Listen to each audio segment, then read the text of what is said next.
Let's bring in our panel to discuss. Foreign Desk Editor-in-Chief Lisa Daftari, Senior Iran Program Director at the Foundation for Defense of Democracies, Behnam Ben Taleblu, and former Deputy National Security Advisor and VP of the Heritage Foundation's Institute for National Security, Victoria Coates. So, Ben, give us an overview about what this buildup means. I mean, to send two carrier forces to the Middle East, to have this many planes in the air, this many tankers for refueling on their way.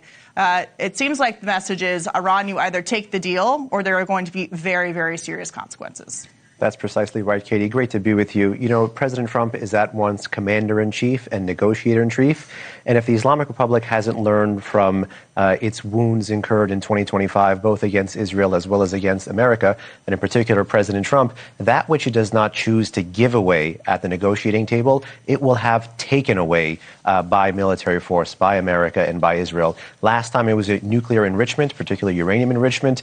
This time it might be its missile program, it's what's left of its nuclear program, potentially even the regime itself. So, you know, if the Islamic Republic is looking to limp along, and I don't think we should at least be in that business, then they should make a deal. But make no mistake, President Trump means what he says when he's willing to use force. He used force in 2025, and if the regime thinks it can run the clock against him in 2026, they're going to be sorely mistaken. Lisa, one of the big questions here is, how does the United States get involved without embroiling itself in Iran, or getting the country to devolve into a civil war? Based on your sourcing and your reporting, which is absolutely incredible, what are you hearing about in terms of the regime's position and whether the people can actually take over, given that many of them are largely unarmed? There's a few things to point out that the American audience may not know. The number one thing is that the Achilles heel of this regime is not the UN or the United States or Israel. It's its own people, a grassroots movement coming out onto the streets and toppling the regime, which we have seen. Number two is that the Iranian people have said for many years, especially under presidents in the United States that have not had posturing like Donald Trump to help the Iranian people, they have said, we will do this alone, just don't stand in our way. Right now, when they do have Donald Trump's help, they understand that this is going to be a collaborative effort. Not only that, but they have already made so many sacrifices. As you can see, tens of thousands of innocent protesters who came out onto the streets with their only message being regime change and freedom for their future. Their lives have been taken, and they know that they will have to come out onto the streets again and will have to make many more sacrifices to get to regime change. So I think that this is not something where the Iranian people are believing that Donald Trump is going to wave his magic wand and there will be regime change, but they do understand that they've come to a place where the regime is its weakest that it has ever been. This is an opportune moment, not just for the Iranian people, but for the Middle East and for the United States, where the Iranian regime has American blood on its hands. It is a war that we are already involved in for many decades with its proxies. I think the Iranian people understand that this will be a collaborative effort.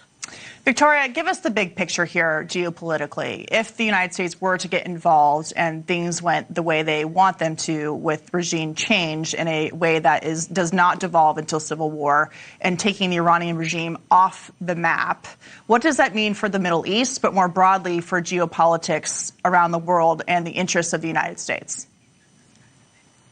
Well, Katie, great to be with you. And I think it's very important that President Trump has been clear from the get-go. The vital national security interest of the United States here in Iran is preventing this regime from getting a nuclear weapon. That's what's intolerable. And we're not going to go down that road. And we will do everything we can to prevent it. And he and Secretary Rubio have also said, with their other conditions, we are not going to have the support for terrorist proxies throughout the region, and we're going to reduce your ability to use missiles offensively, ballistic missiles throughout the region. That's a very simple deal. If the Iranian regime takes that deal, we can potentially work with them. Now, they have shown no signs of doing that.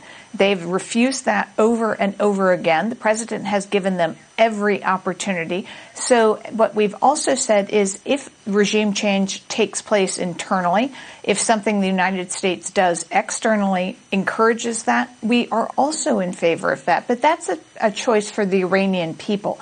So what I would see the president doing is literally putting the biggest gun in the world on the table in the form of the Gerald R. Ford, our most modern, our largest aircraft carrier group, and saying to the Iranian regime, do you want to talk or do you not? And what they said today is, they need 2 weeks to chat about it. I think what the flotilla that the president's put in the region is a much more powerful message. Yeah, it seems like a big message if you just look at the number of ships and firepower they have sitting there, especially after Maduro sending a big message. Ben, the president, the leadership of Iran is threatening to sink U.S. ships as they claim to wanting to negotiate. We're also seeing that they're rebuilding a number of ballistic missile sites that the United States and Israel took out during Operation Midnight Hammer. What do you think the administration's calculation is watching them, put concrete over those missile sites while they're trying to negotiate some kind of deal, which, if you look at history, is really just buying time? Well, let me just say, I agree with you. There is really no deal to be had here because the regime is interested in buying time.